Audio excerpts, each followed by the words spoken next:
नमस्कार, पुनः एक बार आपके सामने में मैं उपस्थित हूँ। मेरा नाम है सत्यम और आप देख रहे हैं द पटना फोरम।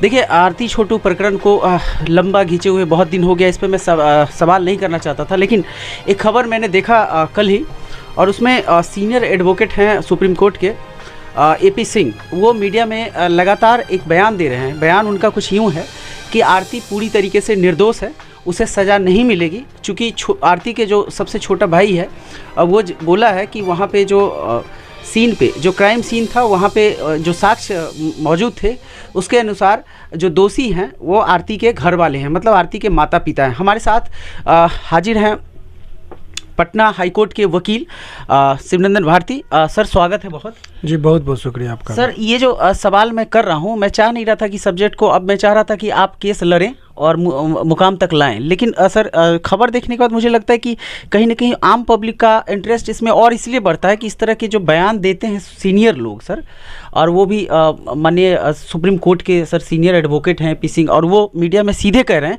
कि आरती को वो दोषी कहीं से है ही नहीं सर, तो वो जजमेंट कैसे दे रहे हैं सर? देखिए, 2-3 बातें मैं पहले, चूँकि ये जो टॉपिक है, सच बात यह है कि आरती छोटू का ये अब निजी मामला नहीं रहा, ये एक सामाजिक मुद्दा बन गया। क्योंकि समाज में 2 विचारधारा में लोग होते हैं, कुछ लोग समर्थक होते हैं किसी भी चीज़ का, और कुछ लोग उसके जो है सो असहयोगात्मक अपना एक माने व्यू रखते हैं जी।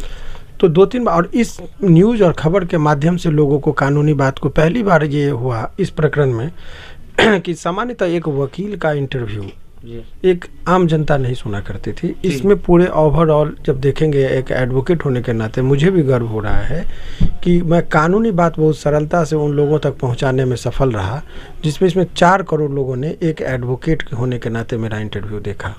तो इस बात का मुझे लगा कि मैं कानूनी बात जो है सो ग्रामीण स्तर के लोगों तक भी पहुँचाया, तो ये हमारे लिए भी माने सुकून भरी बात है, नंबर 1। नंबर 2, इसीलिए मैं बहुत ही शालीनता से और जो ऑथेंटिक बात होती है वही कहना आप लोगों के माध्यम से पसंद करता हूँ कि खबर जो भी हो एक ऑथेंटिक बात हो, नंबर 1। नंबर 2, देखिए, पहली बात आपने कहा कि एक वकील साहब के बारे में कि वो अपनी पक्ष को रखते हैं, और वो सीनियर टर्म आपने यूज़ किया, तो मैं इस पर आपको 1-2 चीज़ बता दूँ। देखिए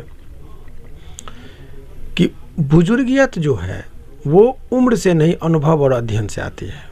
कोई आदमी बहुत बुजुर्ग हैं इसलिए वो सीनियर हो गए, ये कहना कदापि उचित नहीं है, नंबर 1।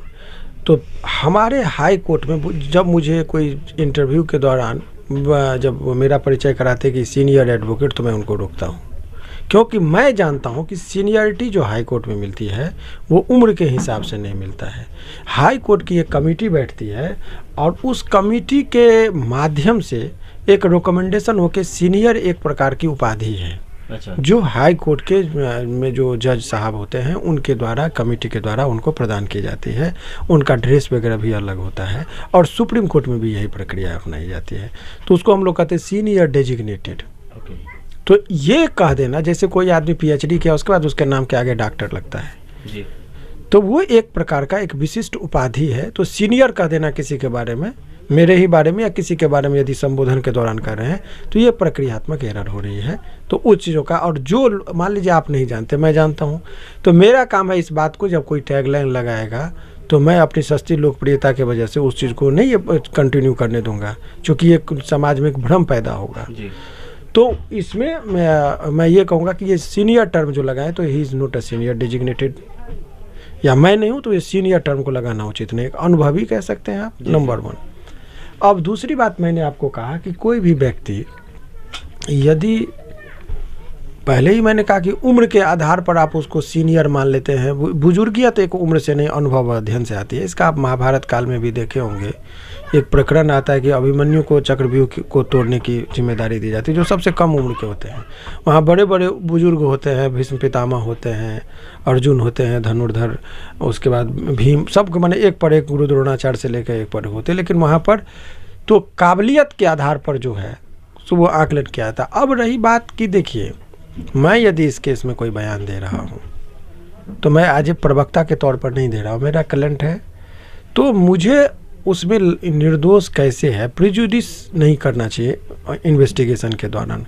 लेकिन मर्यादा को किसी को लांघने की ज़रूरत नहीं, इससे जो इन्वेस्टिगेशन जो हो रहा है वो प्रभावित हो रहा है। तो फेयर चीज़ नहीं आएगा। अब मान लीजिए इसमें ये लोग खुद एडमिट कर रहे हैं कि मैंने एसपी से बात किया, तो who are you to talk to with the SP, who has given you such kind of authority? या तो आप झूठ बोल रहे हैं या गुमराह कर रहे हैं, या आपने बात नहीं किया। आपको पावर किसने दिया कि इसमें इंटरफेयर कीजिए? Who are you? क्या आपको वकालतनामा है उनका? तो सर इसमें एक चीज मेरी बात समझिए कि क्या किसी को पावर वकालतनामा है मेरे पास? मैं बोलिए तो अभी मैं दिखा दूं कि इस केस का मैं वकील हूँ जी। तो आप गुमराह कर रहे हैं लोगों को, आप समाज को या किसी व्यक्ति को। आपको यदि वकालतनामा है तो आप आइए ट्रायल में फेस कीजिए, देखिए क्या सच्चा है क्या झूठा है। वहाँ पर काबिलियत की बात होगी, वहाँ पर तर्क से हम लोग एक दूसरे को करेंगे। तो ये बात तो है नहीं। दूसरी बात कि इसमें आप एक चीज़ आप समझ लीजिए कि हमारा जो फेयर इन्वेस्टिगेशन का डिमांड है, जिसमें एडवर्स इन्वेस्टिगेशन की बात कही गई है, और ये मैं कभी भी आप देखेंगे शुरू से लेकर अंत तक, इसमें आरती के तरफ से भी डिप्टी सीएम के पास गए ये लोग, चीफ मिनिस्टर के पास गए, कभी ये प्रशासन पर ये लांछन लगाए कि प्रशासन अपने स्तर पर काम नहीं करे, अनुसंधान नहीं करे। मैंने कभी नहीं कहा, जबकि निर्दोष लोग इसमें जेल में गए, लेकिन प्रशासन पे मैंने कभी नहीं उंगली उठाया। जो उठाना होगा, जो भी लेकुना होगा, फॉल्ट होगा, मैं हाई कोर्ट में उठाऊँगा या कोर्ट के अंदर ही मैं उठाऊँगा। लेकिन आप अनुसंधान जो होता है वो फ्री किया जाता है कि पुलिस को जो लगेगा उचित आधार पर वो साक्ष्य को संग्रह करेंगे। तो किसी भी इवेंट की आपको मैं बता दूं, नंबर ऑफ जजमेंट है जिसमें माननीय सुप्रीम कोर्ट ने कहा कि अनुसंधान के दौरान मैं कोई डायरेक्शन अनुसंधानकर्ता को नहीं दूंगा कि इस रूप में करो, नहीं तो वो अनुसंधान प्रभावित हो जाएगा।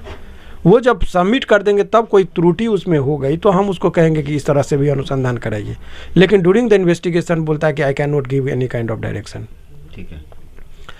तो ये लोग आरती का उस टाइम में बिना मानवी जी का भी जिक्र हुआ, उन्होंने बाद में एडमिट किया कि नहीं, उन्होंने तथ्य को भूल से उन्होंने इतनी बड़ी बात की, लड़की को समझ नहीं पाए। तो आज के डेट में बहुत लोग जो है ना, जो आप कर्ण प्रिय बात करेंगे, जो कान को अच्छा लगे, तो उसमें भी लोग जो अल्प ज्ञानी लोग हैं हो करेंगे, सपोर्ट करेंगे। हो का मतलब मैंने कहा लेमैन में कि उसको सपोर्ट करेंगे। लेकिन अपने विचारधारा पे कायम रहना। मैं शुरू से लेकर अंत तक कह रहा हूँ कि ये गलत आरती सबसे बड़ी गुनाहगार है, क्योंकि उसने जो भी बातें कही वो 100 जगह झूठ बोल के आ गई है वो, और वो प्रमाणित है। अभी तथ्य मैं बात कर रहा हूँ, तथ्यात्मक बात कीजिए। वो कह रही है कि मुझे 164 के बयान में वो कह रही है कि मुझे रूम में बंद कर दिया गया था। तो जब आपको रूम में बंद कर दिया, उसी दौरान कह रही कि मेरा मोबाइल मेरे भाभी के हाथ में था, और दूसरे तरफ कह रही कि मेरी भाभी जो है सो मैंने कॉल किया उसके छोटू के पिताजी को। तो जब मोबाइल भाभी के हाथ में था तो तुम कैसे कॉल कर दी? जब आप रूम में बंद थे तो कैसे मामा जी को, उसके मतलब छोटू के मामा को बुलाने गए? जब आपको रूम में बंद कर दिया गया था दूसरे रूम में, तो उस रूम में जिस रूम में छोटू को मारा जा रहा था कैसे आपने देख लिया? आपने कहा कि मैं विधवा बन के आई हूँ, उसके चिता को आग देगी, मैं आजीवन मैं विधवा बन के रहूँगी, 4 महीना में आप शादी कर लिए। तो ये नंबर ऑफ अपॉर्चुनिटी पर आपको मिलेगा कि उन्होंने झूठ बोला है। कॉन्सिक्वेंसेस कहीं ना कहीं कनेक्ट करता है। तो मेरे में तर्क है जी। लेकिन आप जो भी अनाप शनाप की ये है, बेटी होती है ब्याह के लिए, सही बात है कि बेटी ब्याह होती है। बेटी का हर बाप ये नहीं सोचता है कि हमारी बेटी भाग के शादी करेगी। ये अधिकार की बात करते हैं लेकिन कर्तव्य की बात करते नहीं हैं। उनको गुमराह करें आप। हाउस स्ट्रेस यदि उनको ज्ञान में कोई भी आदमी यदि बात कर रहे हैं तो उनको मालूम नहीं कि इसमें राइट ऑफ प्राइवेट डिफेंस में सेक्शन 100 पढ़ ले, वो 103 पढ़ ले आईपीसी का, जिसमें कहा गया है कि यदि हाउस ब्रेक एट नाइट आप करते हैं तो जान मारने का भी अधिकार किसी व्यक्ति को है प्राइवेट डिफेंस में। ओके। मतलब कोई अगर आपके घर में घुसता है तो प्राइवेट डिफेंस भी कोई चीज़ है जी। और वो मर्डर होके भी मर्डर की श्रेणी से बाहर रखा गया है। No nothing is an offence बोला गया कि यदि in the exercise of private defence if any act has been done, तो वो अपराध की श्रेणी में, अपराध ही नहीं होता है। मर्डर ऑर्डर तो बात का चीज छोड़िए, वो अपराध ही नहीं है, अपराध कुछ भी अपराध नहीं। यदि हम अपने सुरक्षा के वास्ते यदि किसी का वध भी कर देते हैं तो ये भी एक चांस है। लेकिन आप किसी को आप एक तरफा करें, इससे क्या होगा? हर लोग किसी के घर में घुस जाएंगे, कहेंगे मेरा राइट हो गया, अधिकार की बात करेंगे। तो आप कम से कम जब कोई भी जिम्मेदार व्यक्ति हो जिनको लोग अदब से सुनता हो, तो उनको कोई भी बात करने से पहले एक संयमित तरीके से तर्कसंगत बात करें तो ज़्यादा अच्छा लगे। कोई भी व्यक्ति, में किसी एक वकील साहब का जिक्र नहीं कर रहा हूँ, कोई भी इसमें, चाहे वो समाज सेवी हो, चाहे कोई एडवोकेट हो या कोई थर्ड व्यक्ति भी हो, क्योंकि ये एक संवेदनशील मामला बन गया है। और ये बड़ी ही अच्छी बात है, हम लोगों के लिए एक अपॉर्चुनिटी है कि वकील की बात को एक इंटेलेक्चुअल वर्ग ही पहले सुना करते थे। इस केस के माध्यम से कानूनी बात वो अवेयर हो रहे हैं। तो हमारा एक मोरल ड्यूटी भी बनता है समाज में कि जो गलत चीज़ है वो नहीं धारणा एक बन जाए, लोग एक अधिकार स्वरूप बात समझ जाएंगे। आज के डेट में उसके बाद अनेकों घटना इस तरह का हुआ जी कि लड़कियां खुलेआम लड़के को बुलाने लगी घर में, और जब स्वाभिमान की बात आएगी तो लोग तलवार उठाएगा ही। प्रोवोकेशन में, sudden grave and sudden provocation में लोग जो है सो किसी को वध कर देते हैं, फिर वही लड़की जाके आरती छोटू के पैटर्न पर चलने लगती है। तो अराजकता की स्थिति समाज में आ जाएगी, कानून को अपना काम करने दिया जाए। एक चीज़ बताइए कि आपके इस केस में आपके अगेंस्ट में आरती के जो ससुर पक्ष हैं, मतलब अब तो शादी कर ली इसलिए मैं बोल रहा हूँ इस तरह का बात, जो ससुर और मनु के साइड से जो वकील हैं वो कौन है? देखिए ऐसा है, आपको बहुत अच्छा प्रश्न आपने कहा जी। अभी केस में ट्रायल नहीं चल रहा है, अभी बेल के मुद्दे पर बात हो रही है। और बेल में जब ये कोई व्यक्ति के नाम से नहीं होता है, इसमें एक पक्ष राज्य सरकार होता है और राज्य सरकार की बात को पीपी साहब उठाते हैं। तो अभी वो पीपी निर्धारित होता है, जिस पीपी साहब को केस जाता है वो यहाँ पर विरोध करेंगे। और इन्फॉर्मेंट तरफ से यदि कोई व्यक्ति अपीयर करना चाहते हैं तो वकालतनामा देंगे। तो अभी इस तरह का केस में किसी का वकालतनामा आया नहीं है। तो बिना अथॉरिटी के कुछ भी लोग बोल रहे हैं, अपोजिट आरती की तरफ से या उनके पिताजी की तरफ से कोई भी यदि बयान आ रहा है तो वो अपनी सस्ती लोकप्रियता बटोरने के लिए बिना तर्क के बात कोई कर रहे हैं। इनमें उनको अथॉरिटी नहीं है। मैंने आज पर्दा जैसे हम लोगों को है कि वकालतनामा है, उस केस का शुरू से मैं देख रहा हूँ, तो आप बोल सकते हैं। हाँ, तो मैं उसमें रूबी और चंदन कुमार का बजावते मैंने केस फाइल अभी किया है, पेंडिंग है। तो उन लोगों की तरफ से मैं बात को रख रहा हूँ, उस केस का एक जो है। तो इस तरीके से और अनर्गल लोग जो भी बात करें उस पर हमारी प्रतिक्रिया लेना उचित भी नहीं। मैं उन लोगों से सर, मैं इसलिए आपसे पूछा था या प्रतिक्रिया जानना चाहा क्योंकि जब सोशल मीडिया पे सर कोई चीज़ चलती है तो वायरल बड़ी तेज़ी से होती है, और तेज़ी से होती है वो संवेदनशील मामला। देखिए हर आदमी का एक सोशल, ये केवल आप हल्के में बात नहीं करना चाहिए, चर्चा में बढ़ना चाहिए। चर्चा किस रूप में ले जी, राम का भी जिक्र हो रहा है आज के डेट में और रावण का भी जिक्र हो रहा है, किसका किस रूप में जिक्र हो ये मैंने करता है। तो मैंने आप चर्चा में रह के हाँ फलना ऐसे हैं चिल्ला, उससे नहीं चलता है। राइट। और आपका नाम किस अदब से लिया जाए समाज में, इतिहास में नाम तो दर्ज होता ही है सबका, किस रूप में आपको याद करे लोग, ये तो कर्तव्य पर निर्भर करता है कि हमने क्या काम किया। तो लोगों को केवल बहुत लोग ये नहीं तय कर पाते, बहुत लोग हैं जो आप देखेंगे कि विवादों में रहते हैं ताकि चर्चा बनी रहे। हाँ, कुछ यूट्यूब चैनल हैं जी, जो लोग भी अपनी गैर जिम्मेदाराना हरकत करते हैं, कुछ से कुछ चला दे रहे हैं। अभी आरती के दादी के बारे में खबर चला दी कि उनकी निधन हो गया, जो कि गलत है। इससे ये हो रहा है ना कि आप खुद अपने पाँव में कुल्हाड़ी मारे, आपको न्यूज़ को कोई नहीं देखेगा। यूट्यूब के जितने भी चैनल पर हैं लोग, उनके साख को तो ऐसे ही नेशनल चैनल सब कहते हैं कि इसका कोई क्रेडिबिलिटी नहीं है, उसके भरोसेमंद नहीं है।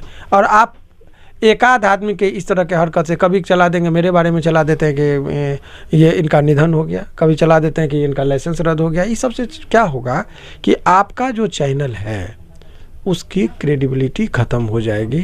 लोग एक माने यूट्यूब चैनल पर भरोसा नहीं करेंगे। इसीलिए कोई भी खबर चलाने से पहले उसके तथ्य को जान लीजिए। जिस व्यक्ति से इंटरव्यू ले रहे हैं उनका जान लीजिए कि इस केस में कंसर्न है कि नहीं है, या नहीं भी कंसर्न है तो एक एक्सपर्ट ओपिनियन के तौर पर उनका लीजिए कि ये विशेषज्ञ है, इनकी बात को मैं रखता हूँ। लेकिन ये सस्ती लोग कि मैंने चूड़ी पहनाया, मैंने मंगलसूत्र दिया, तो मैंने गोद ले लिया, तो ठीक है गोद ले लिए तो आप पिता के भांति आप बात कर सकते हैं। जी जी, लेकिन वकील की हैसियत से तो नहीं बोल सकते ना सर? नहीं बोल सकता, मैं बोल सकता, मैंने कभी अपनी मर्यादा का उल्लंघन नहीं किया। जो कोई कह दे कि मैंने बातचीत के दौरान भी अपनी मर्यादा, हाँ केस है, पक्ष है, कोर्ट में तय होता है में गुण और दोष के आधार पर।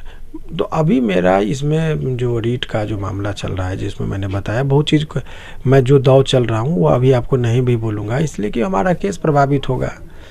तो इसीलिए मैं बहुत कुछ नहीं बोलना चाहता हूँ। लेकिन इतना जान लीजिए कि इस पूरे प्रकरण में जो है सो इन्वेस्टिगेशन को प्रभावित करने वाला कोई भी ऐसा काम नहीं करना चाहिए जिससे जो है सो प्रिजुडिस हो। इनका मर्यादा का ख्याल जरूर रखना चाहिए किसी भी व्यक्ति को। तो देखिए एक अच्छा खासा एक लंबा डिटेल चला वकील साहब के साथ, और इन्होंने बताया, शिवनंदन भारती हमारे साथ हैं, और इन्होंने सीधा कहा कि जो व्यक्ति डायरेक्ट अगर केस से जुड़े हैं तो वो अपनी मर्यादा में रहते हुए अपनी बातों को रख सकते हैं, जैसा कि वकील साहब हमेशा रखते आए हैं और आप लोग इनकी बातों को बड़ी तन्मयता के साथ सुनते हैं। इसलिए मैंने चाहा कि आप social media, YouTube channel, Facebook या अन्य किसी मीडिया सोर्स पे अगर आप जानकारी देखते हैं तो आपके मन में ख्याल आता है कि एक सुप्रीम कोर्ट का सीनियर लॉयर, मतलब उनकी उम्र को देखते हुए आप सीनियर बोलते हैं, तो उस पर भी वकील साहब ने अपनी राय रखी कि सीनियर कोर्ट में कानूनी दाव पेच में सीनियरिटी या जूनियरिटी का फैसला और उनके जो तजुर्बा होता है, उनकी जो क्वालिटी होती है उसके आधार पर तय की जाती है, ना कि उनके बाल पकने के या दांत टूटने के हिसाब से देखी जाती है या उम्र के आधार पे।